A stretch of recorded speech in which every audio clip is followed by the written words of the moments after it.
nous autres, c'est assez une histoire un peu compliquée. C'est que nous autres, mon nom c'est Martin Gemme, donc Gemme c'est reconnu pour des gens qui viennent de la région de Saint-Amable. Nous étions des producteurs agricoles dans la division des pommes de terre. On faisait des pommes de terre depuis plusieurs années. J'ai commencé à l'âge de 18 ans. On s'est mariés, moi et Louise, en 1985. Et puis, Louise s'est intégrée dans la compagnie. On faisait beaucoup de pommes de terre pour les supermarchés. Et puis, à un moment donné, il est arrivé une grosse crise à Saint-Amable, la crise des nématodes dorés.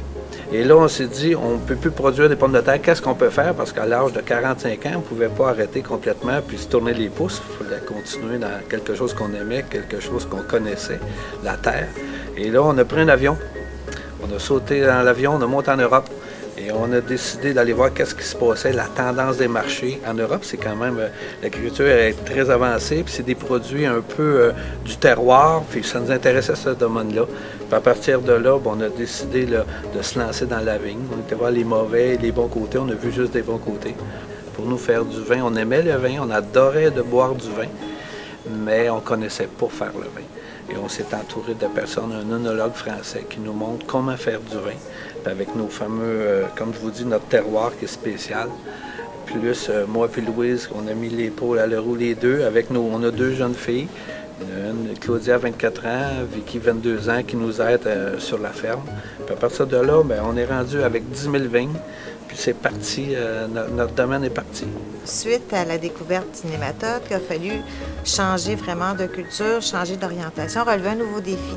Fait qu'Elbama, nous on vient de Saint-Amable, fait que Elbama, c'est amable à l'envers. Fait que donc un renouveau, un changement, puis c'est de là que vient le nom. On se retourne de bord, on tourne même le mot amable à l'envers. Ça a fait Elbama, puis on trouvait que ça avait une belle...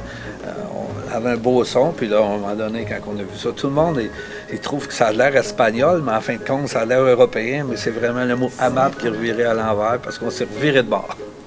Puis les gens qui découvrent la signification trouvent ça, wow, tu sais, c'est vraiment un produit de leur région, c'est vraiment local, puis ils sont fiers de le faire découvrir à d'autres personnes aussi. Bien, en été, on fait des foires agricoles. Bien, des foires. Une foire agricole. On a des marchés de Noël aussi. On a commencé à expérimenter ça. On vend à la ferme, puis dans les restaurants aussi de la région.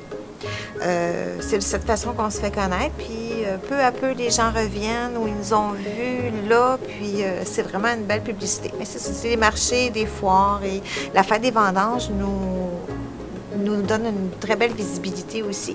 On est content que les gens viennent nous voir, on est fiers de ce qu'on a fait, on est content que les gens viennent visiter notre domaine. On s'amuse. C'est un beau métier. C'est un des plus beaux métiers. C'est que tu réussis à mettre à point quelque chose qui... Tu sais, parti de la terre à la table. C'est un plus. Tu l'as en plus, tu l'as produit et on l'a transformé. On a une partie marketing, l'embouteillage, l'étiquetage. Il y a beaucoup, tu sais, c'est beaucoup d'étapes. Puis on a du fun. On explique notre produit. Tout le monde, on les voit les yeux grands, les oreilles à l'écoute. Wow, c'est quoi cette affaire-là? Nous autres, ça nous intéresse. Peut-être à un moment donné, on va se répéter, on va s'essouffler dans ça. Mais pour ça, on a encore du plaisir.